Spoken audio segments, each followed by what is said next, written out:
पढ़ने वाले class 10 history का चैप्टर नंबर 1 जिसका नाम है the rise of nationalism in Europe. In 1848 Frederick Sorio नाम के एक फ्रेंच आर्टिस्ट थे। उन्होंने कल्पना करके 4 पिक्चर्स बनाई, जिनमें से ये जो पिक्चर आप देख रहे हो उसका नाम है द पैक्ट बिटवीन नेशन। इस पिक्चर में फ्रेडरिक सोरियो एक डेमोक्रेटिक एंड रिपब्लिक वर्ल्ड की कल्पना कर रहे हैं। यहाँ पर ये जो आपको स्टैचू दिख रही है वो स्टैचू ऑफ लिबर्टी, जो कि आजादी को दर्शा रही है। इस स्टैचू के एक हाथ में टॉर्च है और दूसरे हाथ में मानव अधिकारों का चार्ट है। इस मूर्ति के सामने जमीन पर मोनार्की सिस्टम का कचरा डला हुआ है, यानी कि राजा महाराजाओं के मुकुट, कपड़े और भी राजशाही वस्तुएं जमीन पर पड़ी हुई है। इसमें जो आर्टिस्ट है वो ये बताना चाह रहे हैं कि जो ये लंबी लाइन में लोग आ रहे हैं वो कैसे मोनार्की सिस्टम के कचरे को छोड़ते जा रहे हैं, मतलब राजा महाराजाओं के शासन को ध्वस्त करते जा रहे हैं और स्टैचू ऑफ लिबर्टी यानी कि आजादी की तरफ बढ़ते जा रहे हैं। यह देखकर उनके गॉड ईसा मसीह और जीसस आसमान से उन्हें आशीर्वाद दे रहे हैं। इस चैप्टर में हम ऐसे कई सारे टॉपिक को पढ़ेंगे जिनकी कल्पना सोरियो ने अपनी पेंटिंग में की है। इसके अलावा हम ये भी पढ़ेंगे कि यूरोप में नेशनलिज्म कैसे आया, क्या-क्या चेंजेस देखने को मिले, कैसे लोगों ने नेशनलिज्म के लिए स्ट्रगल किया, कैसे यूरोप में से डायनेस्टिक रूल खत्म हुआ और कैसे नेशन स्टेट अस्तित्व में आया। तो चलिए स्टार्ट।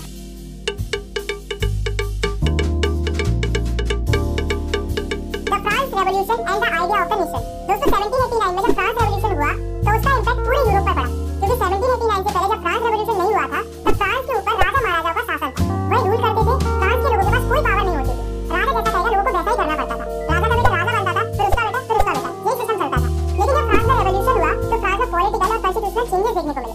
अब क्या-क्या चेंजेस देखने को मिले देखो। तो फ्रांस रेवोल्यूशन के दौरान पहला चीज ये देखने को मिला कि जो पावर मोनार्की के पास थी वो मोनार्की से हटकर फ्रांस के कॉमन सिटीजन के पास पहुंच जाती। दूसरा चेंज था लोगों ने पुराने फ्लैग को हटाकर एक न्यू फ्लैग को इंट्रोड्यूस किया जिसमें 3 कलर। थर्ड चेंज था फ्रांस लैंग्वेज को नेशनल लैंग्वेज घोषित कर दिया। फोर्थ चेंज था फ्रांस के लोगों ने एक नया नेशनल एंथम कंपोज किया और साथ में शपथ भी ली। फिफ्थ चेंज था कि कॉमन लोगों ने वोटिंग के थ्रू स्टेट जनरल को इलेक्ट करना शुरू कर दिया और उसका नाम बदलकर नेशनल असेंबली रख दिया। सिक्स्थ चेंज था जो इंटरनेशनल कस्टम ड्यूटी पे करनी पड़ती थी फ्रांस के लोगों को, मतलब किसी सामान को इधर से उधर ले जाने के लिए जो टैक्सेस पे करने पड़ते थे उनको हटा दिया गया। तो दोस्तों इतने सारे चेंजेस हुए फ्रांस रेवोल्यूशन के दौरान। इसके अलावा जो फ्रांस आर्मी थी उसने क्या किया कि जो नेशनल की भावना थी, मतलब अपने नेशन के प्रति प्यार और देशभक्ति की जो भावना थी उसे पूरे यूरोप में फैलाना शुरू कर दिया। इन्होंने कहा कि अगर हम मोनार्की को हटाकर डेमोक्रेसी ला सकते हैं तो आप लोग क्यों नहीं। ऐसा इन्होंने ढिंढोरा पीटना शुरू कर दिया पूरे यूरोप में। सब कुछ सही चल रहा था, फ्रांस में मोनार्की सिस्टम हट चुका था और डेमोक्रेसी आ गई थी, लोग खुशी-खुशी रह रहे थे। लेकिन 1799 में एक ऐसे व्यक्ति की एंट्री होती है जो फ्रांस से डेमोक्रेसी को हटा देता है और सारी पावर अपने हाथ में ले लेता है। उस व्यक्ति का नाम था नेपोलियन बोनापार्ट। इसने क्या किया कि ये एक कोड लेकर आया जिसका नाम था सिविल कोड ऑफ 1804। इसे नेपोलियन कोड भी बोला जाता है। ये बेसिकली कुछ नहीं था, ये बस कुछ चेंजेस थे जो कि नेपोलियन ने किए थे डिक्टेटर बनने के बाद। तो क्या-क्या किया था नेपोलियन ने देखो।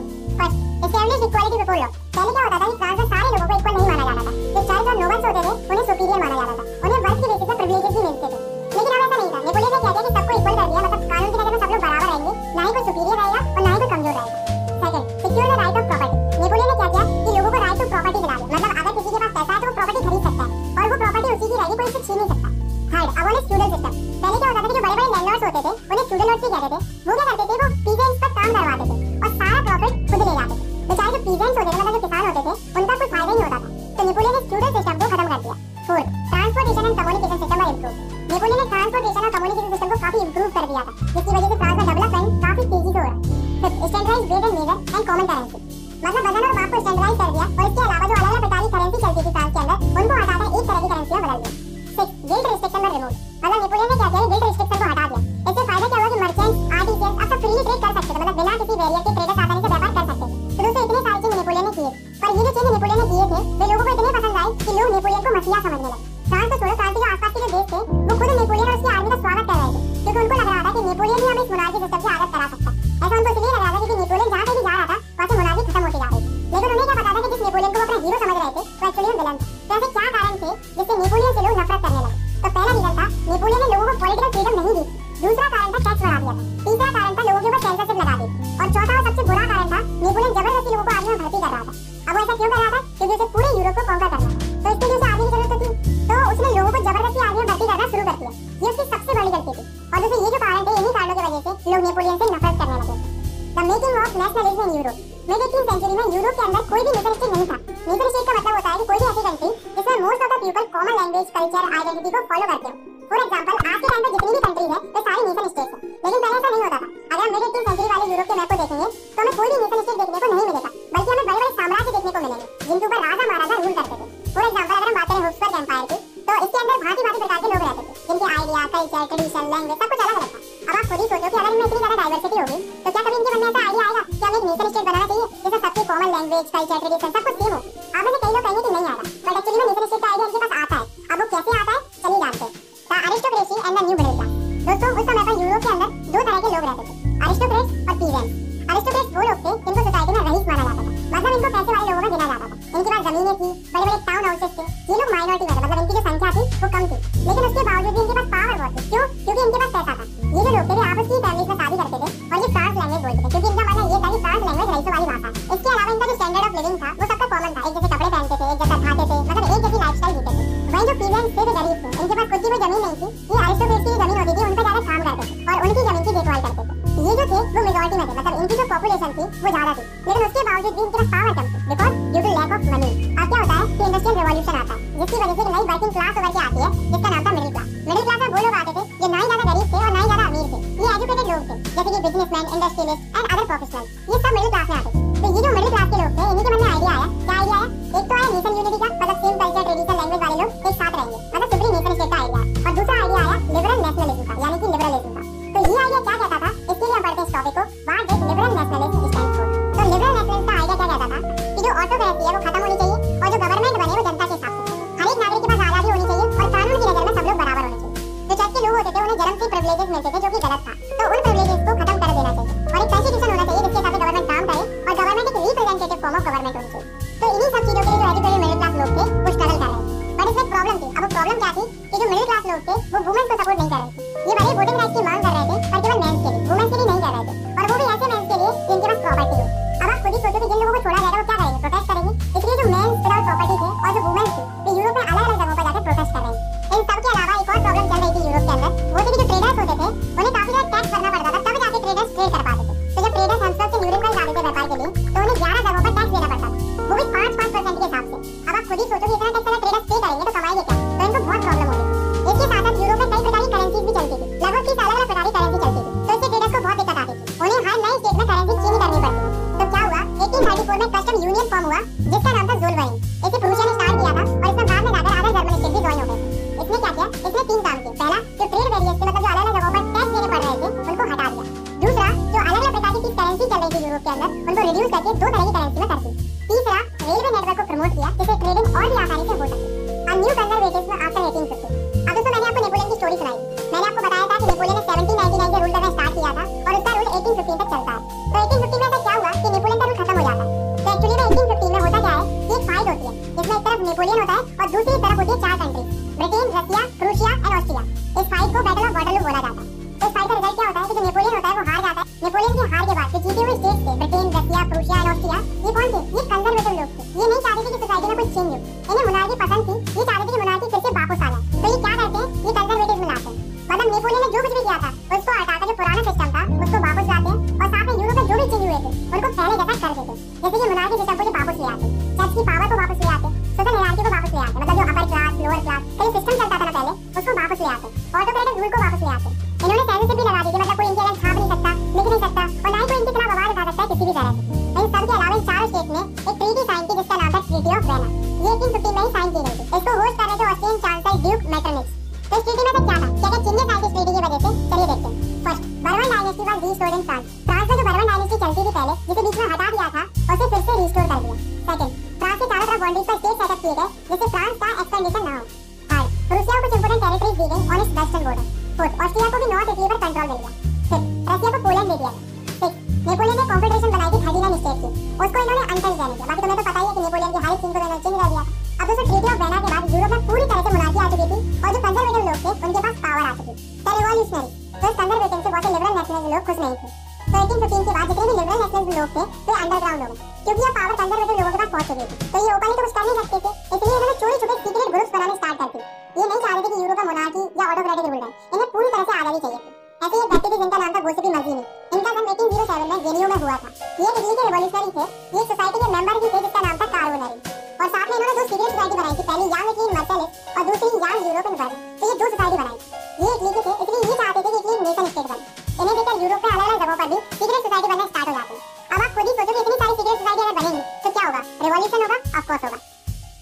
द एज ऑफ रिवॉल्यूशन 1830 से लेकर 1848 का जो दौर है, इसमें यूरोप के अंदर कई सारे रिवॉल्यूशन होते हैं, इसलिए इस दौर को एज ऑफ रिवॉल्यूशन बोला जाता है। तो इस पीरियड में दो ही मेन रिवॉल्यूशन हुए, एक तो हुआ है जुलाई रेवोल्यूशन और दूसरा हुआ है ग्रीक रेवोल्यूशन।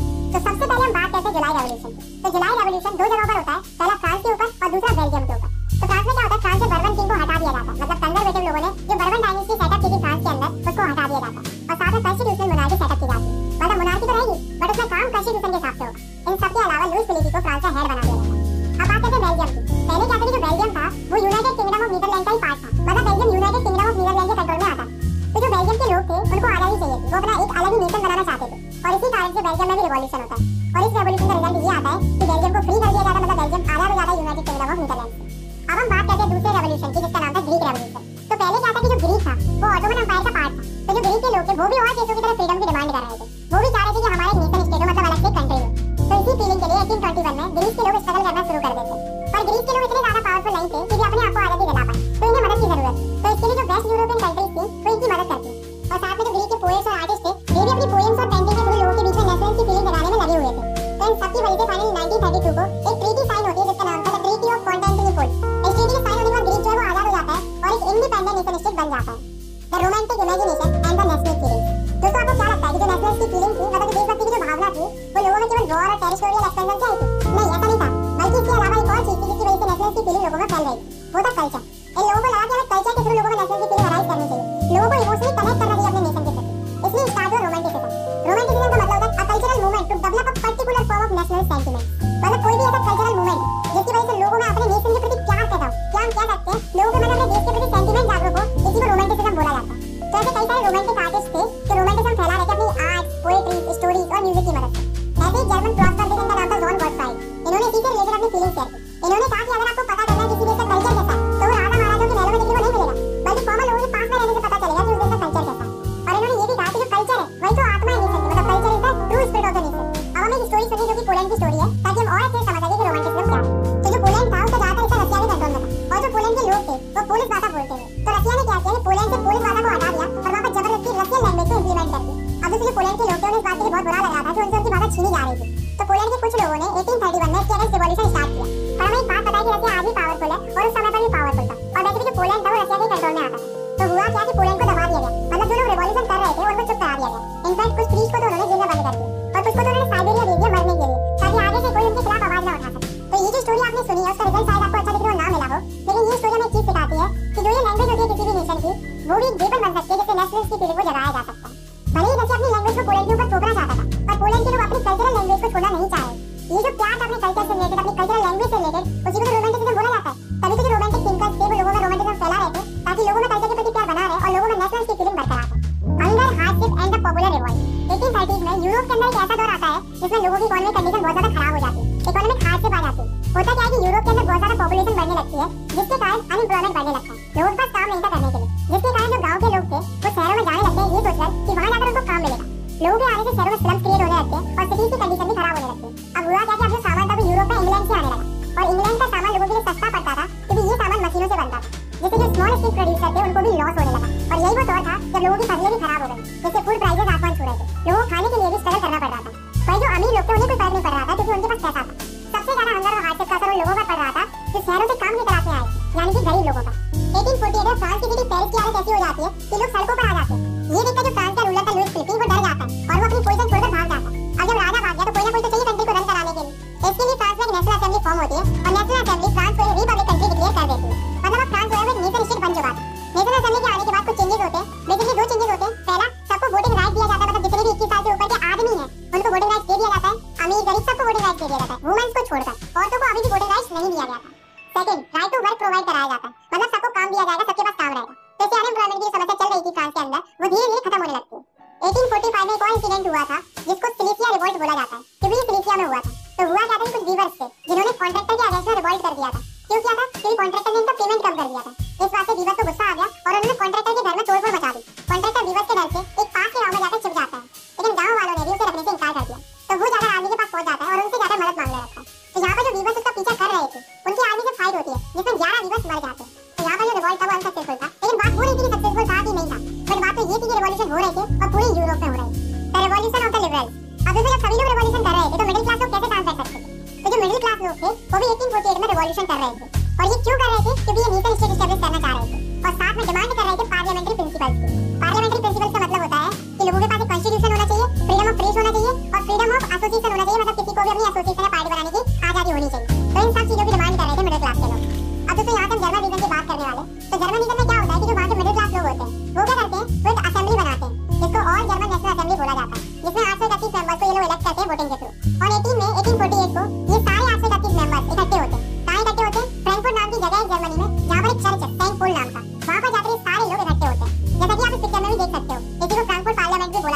जर्मनी में पार्लियामेंट तो था नहीं, इसलिए इन्होंने चर्च को ही पार्लियामेंट बना दिया। तो ये जो आर्टिकल 30 मेंबर्स थे वो क्या करते हैं, वो एक कॉन्स्टिट्यूशन ड्राफ्ट करते हैं जर्मन नेशन के लिए। पर एक प्रॉब्लम थी, जो ये आर्टिकल 30 मेंबर्स इलेक्ट हुए थे वो सारे मिडिल क्लास लोग थे। तो ये क्या करने लगे कि जो वर्कर्स और आर्टिसंस थे उनको इग्नोर करने लगे, उनकी डिमांड्स नहीं सुनी जा रही। तो वर्कर्स और आर्टिसंस को गुस्सा आ गया और उन्होंने अपना सपोर्ट वापस ले लिया। वैसे वर्कर्स और आर्टिसंस सपोर्ट कर रहे थे इनको, लेकिन अब नहीं कर रहे थे। इस कारण से जो मिडिल क्लास के लोग कॉन्स्टिट्यूशन की लड़ाई लड़ रहे थे वो कमजोर पड़ने लगे। लेकिन उसके बावजूद भी ये लोग गए राजा के पास अपना कॉन्स्टिट्यूशन का आइडिया लेकर। उस समय पर जो राजा था वो था फ्रेडरिक विलियम फोर्थ। ये पूरे प्रूशिया का राजा था। अब आप लोग कहोगे कि ये प्रूशिया के राजा के पास क्यों गए थे, जर्मनी के राजा के पास क्यों नहीं गए थे? तो एक्चुअली में उस समय पर जर्मनी नाम की कोई कंट्री होती ही नहीं, बल्कि उस समय पर जर्मन रीजन हुआ करते थे। इसलिए सारे लोग प्रूशिया के राजा के पास गए थे। अब आप खुद ही सोचो कि क्या राजा चाहेगा कॉन्स्टिट्यूशन है? राजा क्यों चाहेगा अपनी पावर कम करना? इसलिए राजा अपनी आर्मी को बनाता है और इनकी अच्छे से खातिरदारी करवाता है, और यहाँ पर ये मूवमेंट खत्म हो जाता है। तो यहाँ पर कमी क्या है, इन्होंने वर्कर्स और आर्टिसंस का सपोर्ट नहीं लिया। अगर लेती तो ये मूवमेंट थोड़ा ब्रॉड लेवल पर होता और शायद राजा को प्रेशर में आकर इनकी बात माननी पड़ती, लेकिन अब तो ऐसा नहीं हुआ, मूवमेंट फेल हो गया। लेकिन जो मोनार्क थे उन्हें एक चीज समझ में आ रही थी कि वे ज्यादा समय तक लिबरल्स लोगों को रोक नहीं पाएंगे, कभी ना कभी तो ये मिडिल क्लास लोग जीत ही जाएंगे। ऐसा इन्हें रियलाइज होने लगा। तो ये क्या करते हैं, थोड़ा थोड़ा कंसेशन देना शुरू कर देते हैं। तो क्या करते हैं, पहला स्टेप डाउन और बाउंडेड लेबर को अबॉलिश कर देते हैं हुस्पर डोमिनेशन से और रसिया से, और दूसरा हंगेरियन को ऑटोनॉमी ग्रांट कर दी जाती है इन 1867। The making of Germany and Italy, इस टॉपिक में हम पढ़ेंगे कैसे जर्मनी और इटली यूनिफाइड नेशन बनते हैं और कैसे उनका यूनिफिकेशन होता है। तो सबसे पहले हम देखते हैं जर्मनी के केस को। तो दोस्तों अभी तो हमने ये देख लिया था कि जो जर्मनी के मिडिल क्लास लोग होते हैं वे राजा के पास आते हैं कॉन्स्टिट्यूशन का आइडिया लेकर, बट राजा जो होता है वो एक्सेप्ट करने से मना कर देता है और उन्हें सप्रेस कर देता है आर्मी की मदद से, और यहाँ पर उनका जो मूवमेंट होता है वो खत्म हो जाता है, यानी कि फेल हो जाता है। अब सवाल ये होता है कि क्या मिडिल क्लास लोगों ने आगे कोई मूवमेंट नहीं किया? कैसे किया देखो। तो जो मिडिल क्लास लोग होते हैं वे क्या करते हैं, वे जाते हैं प्रूशिया के बड़े बड़े लैंडलॉर्ड्स के पास, जिन्हें जंकर्स ऑफ प्रूशिया भी बोला जाता है, उनसे जाकर ये लोग मदद मांगते हैं। तो जो जंकर्स होते हैं वो इनकी मदद के लिए तैयार हो जाते हैं और सारा जिम्मा अपने ऊपर ले लेते हैं जर्मनी की यूनिफिकेशन। अब सारी जिम्मेदारी प्रूशिया के पास आ चुकी थी। उस समय पर प्रूशिया का चीफ मिनिस्टर था वो था ऑटोमन बिस्मार्क। तो ऑटोमन बिस्मार्क और उसकी मिलिट्री और सारे जंकर्स मिलकर लड़ाई करना शुरू कर देते हैं। इसके खिलाफ फ्रांस, ऑस्ट्रिया और डेनमार्क के खिलाफ। क्यों करते हैं? क्योंकि जर्मन स्पीकिंग रीजन था वो इनके कंट्रोल में था, उनसे छीनने के लिए ये लड़ाई करते हैं। ये लड़ाई 7 सालों तक चलती है और इस लड़ाई का रिजल्ट ये आता है कि जो प्रूशिया होता है वो ये लड़ाई जीत जाता है और इसके साथ ही जर्मनी की यूनिफिकेशन प्रोसेस कंप्लीट हो जाती है, मतलब जर्मनी एक यूनिफाइड नेशन बन जाता है। और फाइनली 18 जनवरी 1871 को जर्मनी का एक नया राजा बनता है जिसका नाम था काइजर विलियम फर्स्ट। ये जो राजा बना था वो काफी ज्यादा महत्व देता था करेंसी को मॉडर्नाइज करने में, बैंकिंग और जुडिशियल सिस्टम को इंप्रूव करने में। इटली यूनिफाइड, इससे पहले टॉपिक में हमने पढ़ा था कि जर्मनी का यूनिफिकेशन कैसे हुआ था। इस टॉपिक में पढ़ेंगे कि इटली का यूनिफिकेशन कैसे हुआ था। तो देखो 19वीं सेंचुरी में इटली जो था वो 7 स्टेट्स में बटा हुआ था। अब दोस्तों ये जो स्टेट आप देख रहे हो वो है सर्डिनिया पेडमोंट।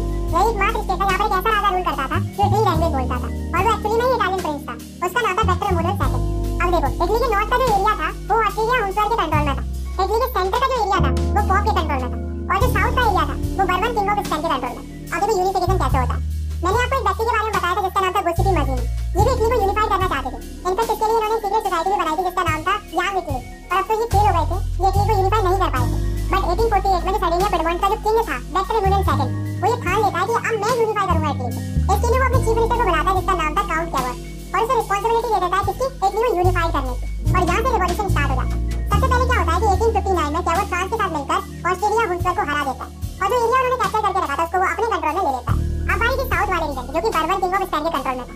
तो इसके लिए कैवर क्या करता है, एक व्यक्ति की मदद लेता है जिसका नाम था गुस्टी गरीबाल्डी, जिसकी खुद की एक आर्मी थी जिसमें हजारों वॉलंटियर थे। तो ये सारे लोग मिलकर लड़ाई करते हैं और 1860 में इटली के साउथ वाले रीजन को ये स्पेन से आजाद करा लेते हैं। अब आता सेंट्रल इटली। तो सेंट्रल इटली पोप के कंट्रोल में था, पर पोप से आजाद कराने में इनको कोई दिक्कत नहीं होती क्योंकि पोप जो है वो डर जाता है, इसलिए वो पहले ही सरेंडर कर देता है। तो इस तरह से इटली जो है वो यूनिफाइड हो जाता है और फाइनली 1861 में जो वेक्टर एमुलस सेकंड थे उनको पूरे इटली का किंग बना दिया जाता है। First time case of Britain. अभी हमने जर्मनी और इटली का यूनिफिकेशन पढ़ा था, लेकिन इस टॉपिक में हम पढ़ेंगे कि ब्रिटेन का यूनिफिकेशन कैसे हुआ था। तो चलिए देखते हैं। दोस्तों जो ब्रिटेन का यूनिफिकेशन हुआ था वो ऐसे नहीं हुआ था कि अचानक से वॉर और रिवॉल्यूशन हुए और यूनिफिकेशन हो गया, बल्कि ब्रिटेन का यूनिफिकेशन एक लॉन्ग ड्रॉन प्रोसेस के साथ हुआ था। मतलब एक लंबी चौड़ी प्रोसेस रही थी ब्रिटेन के यूनिफिकेशन के पीछे। अब गाइस आप इस मैप में देखो, ये जो है वो स्कॉटलैंड है, ये इंग्लैंड है, ये वेल्स है और ये आयरलैंड है। ये जो स्टेट आप देख रहे हो इन सब में अलग-अलग इथनिक आइडेंटिटीज वाले लोग रहते थे। जैसे कि स्कॉटलैंड में स्कॉट लोग रहते थे, इंग्लैंड में इंग्लिश लोग रहते थे, वेल्स में वेल्स लोग रहते थे और आयरलैंड में आयरिश लोग रहते थे। और दोस्तों जो वेल्स था वो 1535 से इंग्लैंड का पार्ट था। अब क्या होता है कि जो इंग्लैंड होता है तो 1688 से पहले मोनार्की थी और उसके पास पावर भी थी, लेकिन 1688 के बाद वहां मोनार्की तो रहती है लेकिन most of the power English parliament के पास पहुंच जाती है। अब इंग्लैंड ने सोचा कि क्यों ना इन सारे आसपास के स्टेट को कैप्चर किया जाए और अपनी टेरिटरी को एक्सपेंड किया जाए, और इंग्लैंड ऐसा ही करता है। सबसे पहले वो फोकस करता है स्कॉटलैंड पर। तो उसके लिए इंग्लैंड क्या करता है, अच्छी अच्छी बातें करता है स्कॉटलैंड से और उसे कन्विंस करता है और उसके साथ एक एक्ट ऑफ यूनियन साइन करता है इन 1707। और इस एक्ट ऑफ यूनियन के साइन होते ही इंग्लैंड और स्कॉटलैंड एक हो जाते हैं और बनाते हैं United Kingdom of great Britain.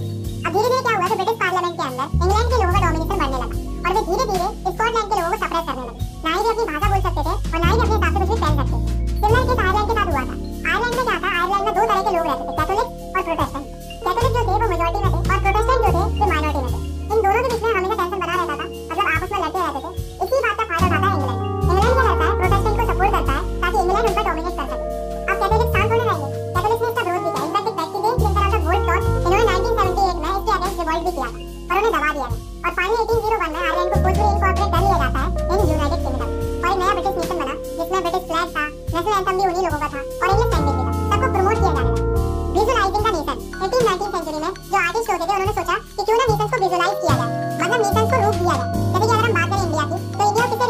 जाता है? भारत माता से।